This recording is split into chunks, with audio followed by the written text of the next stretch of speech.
Welcome to the first series of the first season of the West Haven City podcast. I'd like to thank City Council Member Ryan Swap for being my first guest on this podcast. We'd also like to say thank you to Jordan Ivy at Ivy Media for letting us borrow his studio and his professionalism for a minute. The reason that we decided to get together today was to take a look at what transparency in West Haven looks like. It's election time. The elections are coming up on November 4th is the last day to mail your ballots, but the ballots will be mailed October 14th. And something that a lot of people running for mayor and Ryan is rerunning for city council, they talk a lot about transparency. What we want to do today is show you what transparency looks like in our city and give you an example of what it would look like if the mayor and a city councilman or a city councilman and a planning commission mayor or the parks and recs director, the city planner, whatever those roles at city council might be, what if we took a few minutes each week, each month, whatever that looks like, and have a conversation to help the city understand where those city officials are coming from. As I've had conversations with multiple city councilmen, with the mayor, with city staff, it's always interesting when you get the full story, how much you understand. The bits and pieces that we seem to gather on social media, or even reading the minutes from a city meeting, doesn't always tell the full story. So as part of our campaigns, we wanted to really dive into this transparency piece and give an idea of what that looked like. And so I had this idea of doing a podcast where we have a conversation where maybe we can talk high level or take a deep dive into some of the issues that the city is facing and bring that to the residents of West Haven in a little bit better format than the current post something on a Facebook page or a community Facebook page or a newsletter or a letter that goes out to the city. I think everybody has good intentions of reading those, but they don't always read it. And then all of a sudden, a situation or a road or something pops up and everybody's taken by surprise. So this is our attempt at that. We don't have a script in front of us. We don't have any professional training. We're just a couple of guys that are passionate about the city of West Haven. So I'll let Ryan start with why he's currently a city council member and why he's rerunning. Tell us a little bit about yourself. Absolutely. So I'm Ryan Swap. I've been a resident of West Haven City now for almost 12 years. I moved to West Haven for the country atmosphere. I own a property that's larger than an acre, and that's what drew me to West Haven, was the ruralness of West Haven. And in my time here, I observed a lot of major changes, just like everybody else has, as far as all of the density, the apartments, the townhomes, the condos. And that didn't sit well with me. And I think that's what initially got me engaged to understand what's going on with the city. And I think the final straw is when they widened 4,000. So that's near my home. And that went from a 2-lane road to a 5-lane road and 50 miles an hour. And during that time, my children would walk to school and they would have a crosswalk and flashing lights and a crossing guard. And after the widening of 4,000, they took that away. They put up signs saying it's illegal for pedestrians to cross 4,000. They took the lights away. And so I got very frustrated. And just like most people, I went to social media for my information, right? Because I thought that's how you learn. And there was a post that Mayor Bolos put out talking about I believe it was a survey they conducted, that UDOT went out there and counted the kids crossing 4,000 after it was widened. And they said, well, we're happy to report that the amount of people crossing was actually so small it doesn't warrant a crosswalk or a stoplight. And so me and I would almost say rage at the time, but I was frustrated. So I went to Facebook and I put on there, I'm like, how silly is that the city paid for a survey to count kids crossing a road illegally? And so there was another resident. We went out there and sat on the corner with our sign saying, it's illegal to cross here. And Mayor Bolos reached out to me, and I'm grateful that she did. It was actually awesome. We had a good conversation, and it kind of unwound me from what you do on social media where you see and you react, right? Keyboard warriors, it's easy to say things on there, but I had a great conversation with her, and we discussed alternative routes for kids to get to school. And that's what started my civic engagement at that point. Was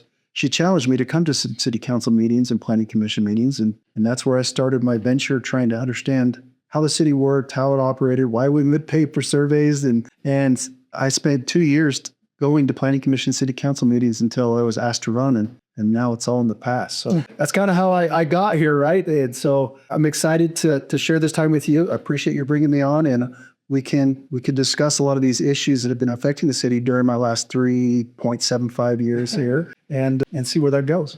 Yeah, definitely. Thank you. And I appreciate Ryan and his willingness to come on. And when I decided to run for mayor, I really felt like it was important to call the current city council members, have conversations with them, not all of them, but a few. And Ryan was one that was so gracious and willing to take the call and take a meeting. And I felt like when he talked to me, it really helped me to understand some of the affairs that the city's going through. And I really appreciate that. And Absolutely. so that was my, why I wanted to use guest number one. I guess that's an honor. I appreciate that. Maybe someday we'll look back at this and see that to be the case. And for me, I don't know if I properly introduced myself at the first. I'm the novice, the podcast setting, but my name is Austin Slaughter, and I'm running for mayor of West Haven City. And the same themes that Ryan articulated in the reasons that he wanted to be involved with city council are a lot the same as why I'm running for mayor. I spent 8 years on the planning commission, and I just thoroughly enjoyed it. I had a lot of fun on the planning commission. I had a lot of fun seeing the behind the scenes. I had a lot of fun seeing the vision of the city and what it could be. I grew up in Roy, so very, very close, and my family moved out to West Haven in 2005. And ever since living in West Haven, I just have a huge passion for the city. I've told a lot of people this. I work in Salt Lake, I work downtown, and really we could live anywhere along the Wasatch Front.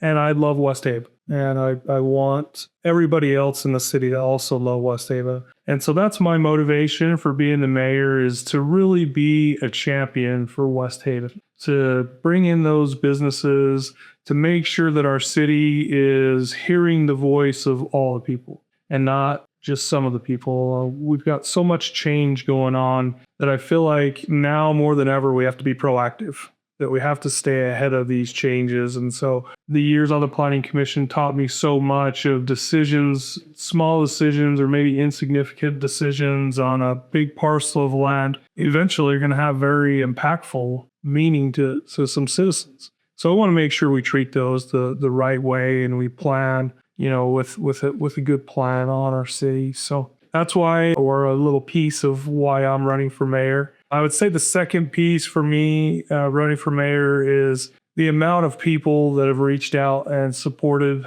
my decision has been just overwhelming, very humbling at the amount of people that when they hear the news or see it or read it are so excited and so willing to help. I've had so many residents that have jumped in and said, what can I do to help? How can I get on board? And I think we have a great city that way. We have so many people that want to be involved, that want to help our city, and they're not really sure how. They're not sure how to get involved. And so this is a first step. But I think for both Ryan and myself, we just want to do what we can.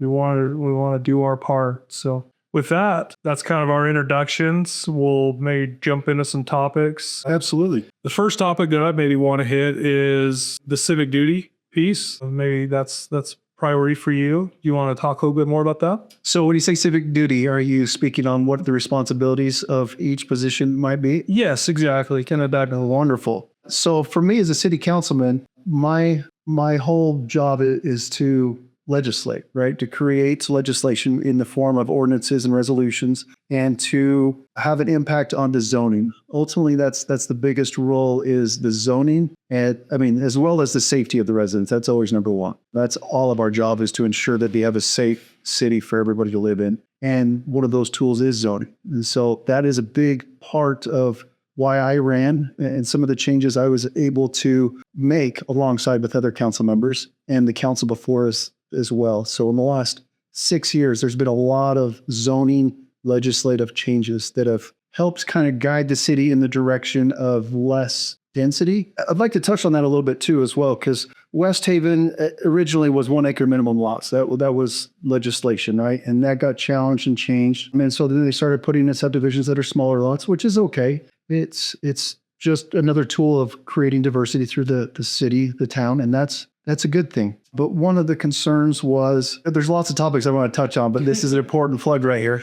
West Haven City is one of, I believe, 2 cities left in the state that doesn't have a property tax. And so as far as the city having money to redo the roads or infrastructure or to build additional offices for a growing city hall, we don't have lots of streams of income like other cities do that have a property tax. And so to that, we as a previous councils had to be creative in how we spend the money we do have. And so the state of Utah offered up a lot of opportunities to cities, kind of an a la carte system of, hey, if you do this and this and this, we'll let you apply for different finances as a city. And one of those was to increase density. And so the city came up with a mixed use zone. I'm sure you're familiar with that mixed use zone. And that was intended to have a commercial aspect incorporated into it. And so I feel like I'm going off topic here from the original thing, just like you mentioned. But as far as that zoning, I believe that's what really changed West Haven.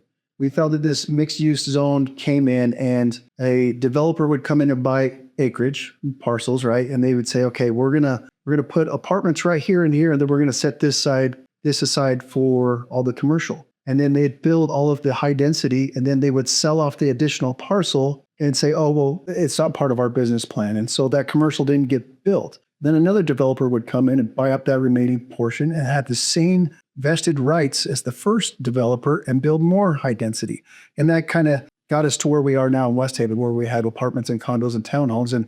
And those aren't bad things. I want to make sure everybody understands those aren't bad things. Everybody that lives in our city that's in apartments, townhomes, and condos are part of our city and have equal vested rights as anybody else living in a single family dwelling. But that was a concern with zoning. And so to kind of circle this all back, that's what legislation changes took place in the past 6 years, to try to change and curb that and write ordinances that didn't have loopholes, I guess, built into them. And I think anybody that served for the city is an amazing person. They've done great work. And I don't think anybody intended for the cause that we have. So we've gotten a lot better at hiring people that help support us. I mean, our attorneys, our planning department, all of them to help guide the direction of the councils, but also make sure the legislation is written well enough that we are taking advantage of, I guess, going forward. And so that's been a huge, huge push. Forget the original topic we were on there. Well, civic duty was the original topic, but I think that's great. And just that little piece, and I appreciate that, a couple of minutes of talk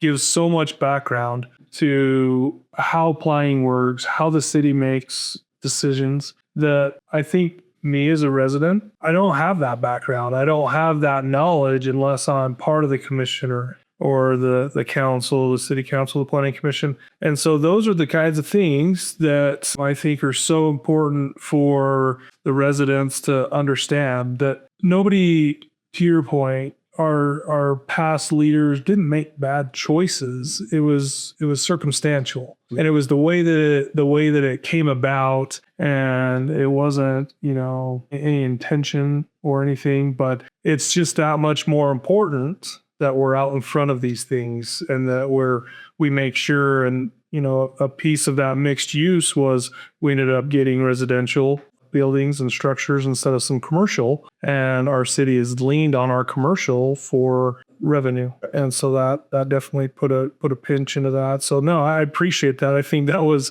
perfect. It was exactly what we're looking for, is that kind of background, and that's awesome. What about, so let's just take another topic, sidewalks around the city. That's one that I've been asked about a ton. I've been asked a lot about the crosswalk situation. There's a couple of places with our new schools and undeveloped roads and ditches on both sides where the city's really in a tight spot to try to get sidewalks. Maybe you can elaborate on that a little bit. Absolutely. I will start with how I chose my home in West Haven. So I grew up in a rural town of Spring City in central Utah, and it's where we read our four-wheelers for fast offerings on Sundays, right? There was no sidewalks, no curb and gutter. And that's what I wanted for my next home, was I wanted to find somewhere that was rural, didn't have sidewalks or curb and gutter, and that's how I actually chose my home. And so I've had people in the neighborhood say, hey, it'd be nice someday if we put in sidewalks and curb and gutter. And it's like, that it is nice, right? But our neighborhood is rural enough that we don't have lots of traffic, and Our kids playing in the street happens every day, the whole neighborhood. And it's an exciting field that we enjoy. But the change that we've had, we just talked about all the higher density coming in and all the subdivisions, is now we've created pockets of subdivisions here that have sidewalks internally, but they no longer have access to get to school. And it's really tough because these folks moved to that subdivision because they like the ruralness of West Haven, right? They like the ditches and the farms, and that's, I think, what attracts most people to our city. But there is a missing piece there from those subdivisions to get people safely to school. And that's something that wasn't forecasted well enough, I think, through planning. And that's something that we're trying to catch up on now. And to come in and say, well, hey, we need to stop all development until we catch up on infrastructure, that's a hard sell because that's not fair to a landowner. A landowner has the right to develop according to the current zoning at that time, right? And so we can't stop people and put a moratorium and say, hey, no more building until we put in sidewalks. And then the other piece to that is how do we pay for that? Where does that revenue come from? And you just alluded to, which is correct, that the sales tax of West Haven is actually the revenue that keeps the machine running, right? And so commercial is a big aspect. We want to introduce more commercial, but we don't want it in the wrong places. But we're going to get to a point, and we're getting really close, where our revenue isn't going to match our projected infrastructure improvements, and sidewalks is definitely one of those. Another point that I want to make sure people understand here is we talk about this, about the new subdivisions and their safety to walk to school, but you think of the people that live on 5100 West, right, out by that new elementary where their kids and their kids' kids always walk down that ditch and went to school every day, and that was just fine. It wasn't a big deal because you might have a farmer's tractor coming down or a couple vehicles. But now with all these new subdivisions, we now have so much more traffic on those small rural streets. Those are the people that I'm really concerned about is they don't have anything. They don't have any sidewalks because those are pre-existing homes before the ordinances mandated sidewalks, right? So it's a huge topic, and it's something that I'm very passionate about. I want to make sure that safety is number one, and then finding ways to pay for that, we have to be creative. So our building department has put together a priority list of sidewalks throughout the city, which is really great. This study that we did showed us approximate costs of each one, but to prioritize that is a very challenging thing too. Of course, anybody that needs a sidewalk for their children to walk to school is going to say that street is the most important because it's most important to them. And that is, you have to have respect for that for sure. We got to look at this as a whole. We're a large city and we don't have a lot of sidewalks. So we need to find a way to pay for them and prioritize appropriately. And I think that's something that we've been working on the last couple of years, which is a great step forward. Yeah, definitely. What would you say that list? Is that list 20 sidewalks? Is it 10 sidewalks? Is it 50? I want to say it's done by stretches of road, right? Or missing pieces of sidewalk. And I want to say there's probably 20 to 30 of them on there right now that are high priority that came out of a third-party study, right? And that's always an important tool for a city is to have these third-party studies come in, right? We don't want to give preference to anybody or even have the perception of preference. And so that's why we rely on that. And they came back with their list, and then we have to try to prioritize from there. Yeah. So of those 20 or 30, how much does the city have budget to do? Is it 5? We put a little bit away this year in the budget season and a little bit last year, and we're going to continue to do that, but we still have to balance an entire budget for a city. So that's the hard part. We're not flush with cash. We're not a city that has all this commercial that makes their property taxes low. We have to balance everything. We have to balance the streets, the storm drains. We have to the employees. That one of the other big things we did is we just gave a lot of raises. We raised all of the positions up, and that takes away from money that could have gone to sidewalks, but we felt people are important as well, right? So it's a delicate dance. That is. And that's something that, I haven't asked, I haven't known, but I don't know if I've been privy to that information of what that list looks like and what's the priorities. And it would be interesting for me to find out if there's 30 priorities, if the city has budget for 2. Or does the city have budget for 20 of those 30? And we're doing a good job, because I think those things are the educated decisions that need to be made. And I think it's important to say that those educated decisions are being made by the people making decisions, but it's not always shared with the residents. And so when a sidewalk is not there, then the residents are like, hey, where's the sidewalk? This is a safety issue. And behind the scenes, the city is really working hard. Absolutely. to get those sidewalks in. And it may feel like, wow, that sidewalk would have been great a year ago before the junior high opened or before the elementary opened. But behind the scenes, the city's really working hard. And so that's another thing that kind of plays into the transparency piece is how do we do better as a city giving updates and letting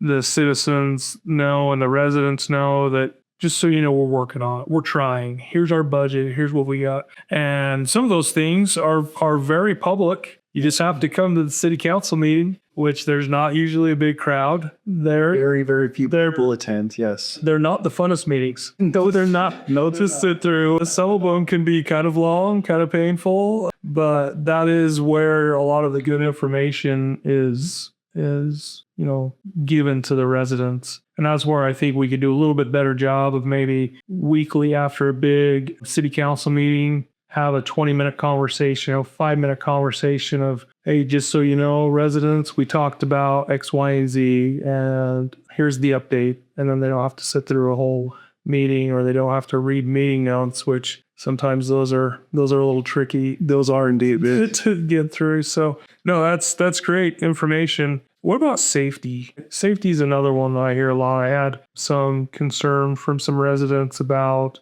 the amount of schools that we have in our city and the lack of resources the sheriff department has. For instance, our elementaries don't have a dedicated officer at the school all the time. One officer is spread amongst multiple schools. Is that on your radar anywhere? Do you have any idea how we can, these school safety is important. I think that's something that we want to. Agreed. Yeah, agreed. I've had a lot of really, really good talks with Sheriff Arbond. He's an open book. And the school resource officers, or the SROs, those are actually funded by the county and by the school district. So that's not funded by the city, right? So that's outside of it. We don't, as a contract city, we do have input and say what happens at the sheriff's office, right? But ultimately it's run by an elected official, the sheriff. And so the SROs is something that we would have to give input to them to help understand. To also understand their staffing limitations. When we have all these new schools come online, that takes up additional resources or officers that they have to man those positions, right? And they're already a little thin. They've done better in recruitment lately, but